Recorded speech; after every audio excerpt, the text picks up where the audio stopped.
नमस्कार साथियों, मैं सोमनाथ मंडल अपने YouTube channel quick education hub में पुनः आपका स्वागत करता हूं।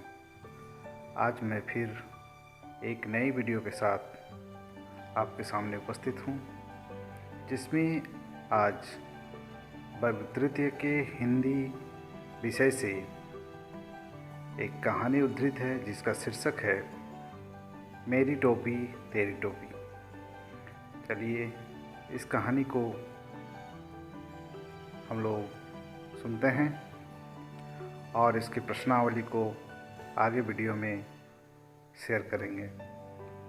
यदि अभी तक मेरे चैनल को सब्सक्राइब नहीं किए हैं तो सब्सक्राइब कर बगल में बेल बटन को अवश्य दबाएं। तो चलें कहानी पर।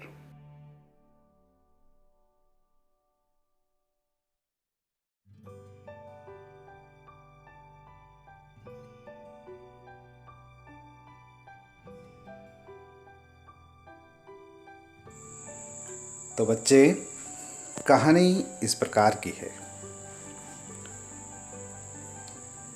जिसका शीर्षक है मेरी टोपी तेरी टोपी। एक था टोपी बेचने वाला, उसका नाम था गोपी। क्या नाम था बच्चों? गोपी।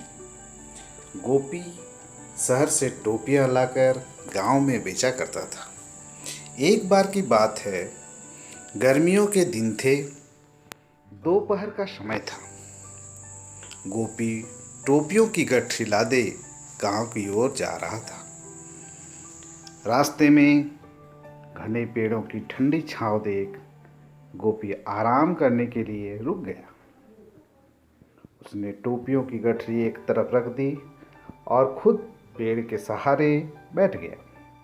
थोड़ी देर में गोपी को नींद आ गई, क्योंकि पेड़ का छांव था। वह थक भी गया होगा बेचारा। पेड़ों पर बहुत सारे बंदर थे। एक नन्हा बंदर उछलते कूदते गठरी के पास आ गया। गठरी के कोने से दिखती लाल टोपी को उसने खींच निकाला, क्योंकि बंदर तो जानवर करते हैं आप लोग, शरारती होता है। उसने टोपी देखा और उसे निकाल दिया। नन्हा बंदर टोपी को उलटने पुलटने लगा। उसे देख एक एक करके सारे बंदर पेड़ों से नीचे आ गए। उन्होंने गठरी से खींचकर टोपियां निकाल ली। और क्या क्या सभी बंदर एक एक टोपियां निकाल ली और सब बंदर टोपियों को उलट पुलट कर जांचने लगा, क्योंकि उसके तो पता नहीं था कि क्या चीज़ है। अचानक नन्हे बंदर ने गोपी को देखा।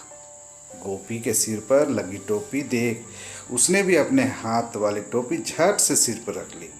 अब तो बंदरों का खुशी का ठिकाना न रहा। सब ने टोपियां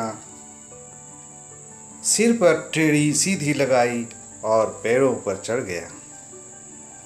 नई चीज पाकर सब नाचने और शोर मचाने लगे।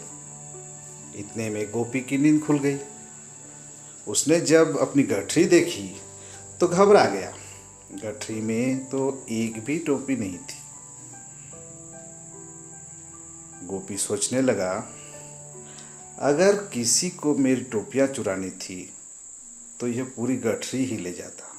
गठरी से एक एक टोपी ले जाने वाला चोर कौन होगा?